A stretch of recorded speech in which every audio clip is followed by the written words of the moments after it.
Y seguimos con temas de actualidad, y no todo es el referéndum, porque antes justamente de la votación se ha venido conversando mucho. Primero tuvo un tratamiento parlamentario muy largo, no menos polémico, y bueno, la pandemia generó que el teletrabajo se consolidara. De hecho, hoy hay todavía algunas reparticiones, tanto públicas como privadas, que continúan con ese trabajo a distancia, que, como hemos escuchado más de una vez, llegó para quedarse. Y justamente con la reglamentación del decreto, mejor dicho, de la ley, ¿no? El Poder Ejecutivo emitió el decreto reglamentario de la ley de teletrabajo, que contiene elementos que la normativa inicial, la discutida por el Parlamento, dejaba abiertos o a interpretación en el texto legal, como por ejemplo el modelo híbrido de trabajo y las herramientas para marcar las jornadas laborales a distancia. Los sindicatos han sido también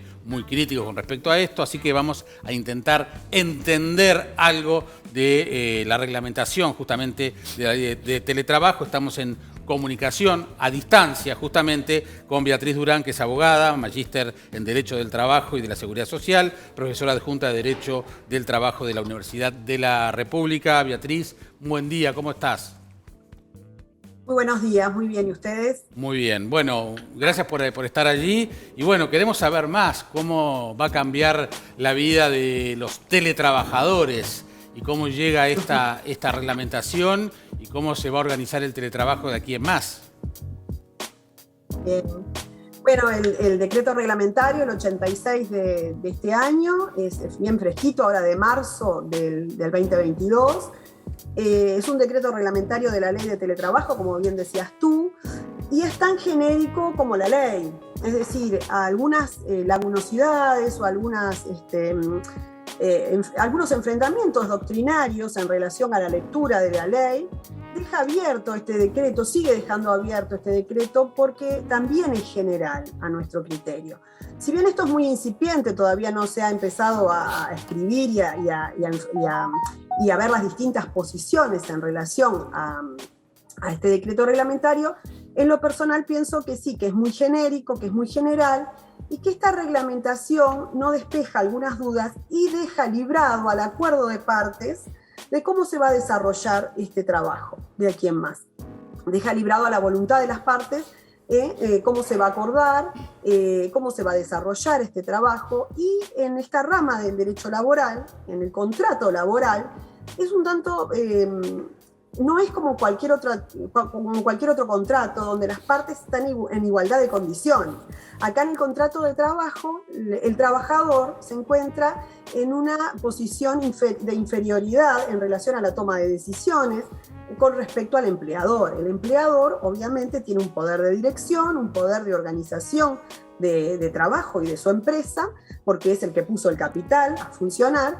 Entonces es el empleador el que tiene mayor poder de decisión en relación a todas estas cuestiones. Entonces entendemos que dejar librado al acuerdo de partes es un tanto peligroso en algunas ocasiones. El tema, Beatriz, es que justamente ahí hay una cantidad de elementos que tienen que ver desde aspectos del famoso desenchufe, ¿no? Primero, marcar bien el horario, el estar trabajando desde mi casa hace que yo empiece a determinada hora y termine a determinada hora, cuál es el vínculo que puedo tener con mi empleador, en fin. Por un lado, aspectos tan formales como ese, y después hay otra cantidad de elementos que tiene que ver con las herramientas de trabajo, computadoras, etcétera.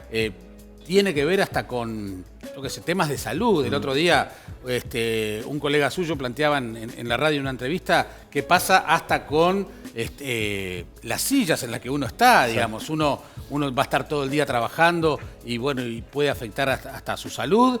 Y hasta operadores del sector inmobiliario dicen, en la medida en que las oficinas se van achicando, tienen cada vez menos empleados por esto del teletrabajo, también hay una modificación de los espacios de trabajo. Entonces hay una cantidad de aspectos que honestamente suena extraño pensarlo si hay una reglamentación que no le haga perder a los trabajadores derechos y bueno, como usted dice también, ¿no? dejar librado la última palabra al empleador.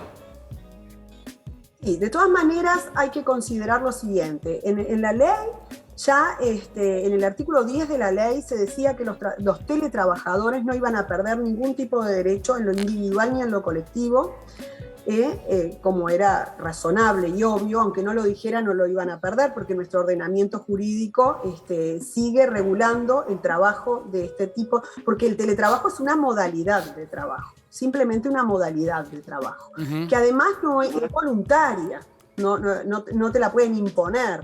Eso lo deja muy claro la ley y lo deja muy claro el decreto. El decreto lo que incorpora además es un régimen híbrido, que no lo define, fíjate tú, no lo define, pero que es lo que se viene dando en la realidad. Hay días en los que teletrabajamos y días en los que vamos en forma presencial a nuestros lugares de trabajo. Sin embargo, perdió una rica oportunidad de definir ese rango mínimo para saber cuándo estamos en un porcentaje de teletrabajo y cuándo no, si ese porcentaje es por día o por semana. Es decir, Beatriz, también te hago una pregunta concreta, perdón que te corte, porque, a ver, el teletrabajo híbrido, voy yo y le digo a mi empleador, bueno, creo que hemos trabajado bien durante la pandemia, se trabajó igual o mejor que si yo estuviera 8 horas aquí en la oficina. ¿Vamos a plantearlo de venir 2 días y 3 no, o hacer medio horario en la oficina y después desde casa? ¿Puede ser una iniciativa del trabajador y eso debe ser atendido por el empleador, por ejemplo? Bueno, el decreto y la ley siempre hablan de acuerdo de partes. Yo te voy a decir que entiendo que esto se va a trasladar a la negociación colectiva. Ajá. Entiendo que puede ser una solución. ¿Por qué te digo esto? Porque se ven representados todos los trabajadores de acuerdo a la rama de actividad y de acuerdo al trabajo, a las particularidades, a las peculiaridades de la labor que se desarrolle. Y además porque, fíjate tú que esta ley el ámbito de aplicación de esta ley y de este decreto reglamentario es el ámbito privado. Y sin embargo, en el Estado ya en las empresas públicas, como ANCAP, como UTE, como Banco Central, ya tienen reglamentos sobre el teletrabajo y que han sido negociados con sus sindicatos y después aprobados por los directorios. Entonces, allí tenés cómo las relaciones laborales nuestras, más allá de lo que dejen librado a las partes, como lo dice claramente la ley y el decreto, cómo las relaciones laborales son lo suficientemente maduras como para decir, bueno, acá vamos a tratar de equiparar, acá vamos a tratar de hacer algo más equitativo para todos y no en cada uno de los contratos de trabajo condiciones diferentes. Uh-huh. Entonces yo creo de que se va a hacer mucho uso en la negociación y se va a pactar gran parte de las condiciones de trabajo, que es para eso la negociación, ¿no? Como para bajar la ley heterónoma a la realidad. Es para eso ese instrumento, la 18.566 en el ámbito privado y la 18.508 en el ámbito público. Beatriz, me parece que podemos caminar por ese lado y así vamos a llegar a buen puerto. Sí. Beatriz, yo te quería preguntar, fuiste muy clara cuando dijiste que el empleador no puede obligar, obviamente, al empleado al teletrabajo. Ahora te hago una pregunta. ¿El empleado puede solicitarlo al empleador y el empleador tenga que de alguna manera contemplar esa posibilidad ante algún tipo de situaciones? Porque hay empleadores que dicen, no, teletrabajo, no. Pasa, por ejemplo, a nivel público. Pero hoy en día, con esto de la pandemia, hay sectores que a veces tienen los chicos enfermos por COVID, etcétera, y el teletrabajo es una manera de poder quedarse en la casa y cuidar a esos chicos, sino a veces no tienen la forma, y hay lugares de trabajo que justamente el teletrabajo no lo tienen en cuenta. ¿Cómo es ese tema inverso de solicitarlo? ¿Es viable hacerlo? ¿Se puede? ¿O es correcto que no se contemple esas situaciones? Sí, el decreto y la ley te dejan abierto al acuerdo de partes, así que ¿por qué no sería? Al empleador lo que le interesa es tu productividad, ¿verdad? Y bueno, pero lo que pasa es que si nosotros dejamos a la situación personal de cada uno sería bastante desprolijo. Uh-huh. Me da la sensación. Pero lo que tú decís puede ser, por ejemplo, que se contemple en un lugar muy feminizado, donde haya muchas mujeres con niños pequeños a cargo, que en general sucede esto, ¿no? Si hacemos el corte por género, vemos que las mujeres Bien. son las que se encargan más de los cuidados de los chiquitos. Entonces, que se pueda decir que mujeres que incluso en otros países el teletrabajo mucho antes de la pandemia ya estaba predestinado para eso, para que las madres pudieran conciliar esa tarea del cuidado o de la lactancia con el teletrabajo. Entonces allí se pactó de esa manera y fue una solución. También el teletrabajo fue una solución cuando la crisis sanitaria a nivel mundial, no solo en Uruguay, por supuesto, nos invadió y de buenas a primeras, de la noche a la mañana, todos estuvimos teletrabajando de la manera más inesperada, ¿verdad? Conectándonos a escritorios remotos y en aplicaciones de un celular, en una app, marcando nuestra asistencia. Entonces, lo que viene a hacer el Estado ahora es, bueno, regular esta realidad o tratar de regularla. Y como yo te digo, me parece tan amplio y tan genérico el decreto reglamentario, creo que abre puertas de soluciones como para que las partes colectivas puedan e individuales, como tú me planteás, puedan buscar una solución a sus problemas. Lo ideal es buscar una solución al colectivo en general. Ya te digo, de acuerdo a las particularidades, no es lo mismo trabajar en un rubro que en otro, ¿verdad? Por eso te hablaba de ramas de actividad que nosotros ya estamos muy acostumbrados, tenemos mucho camino andado en ese sentido.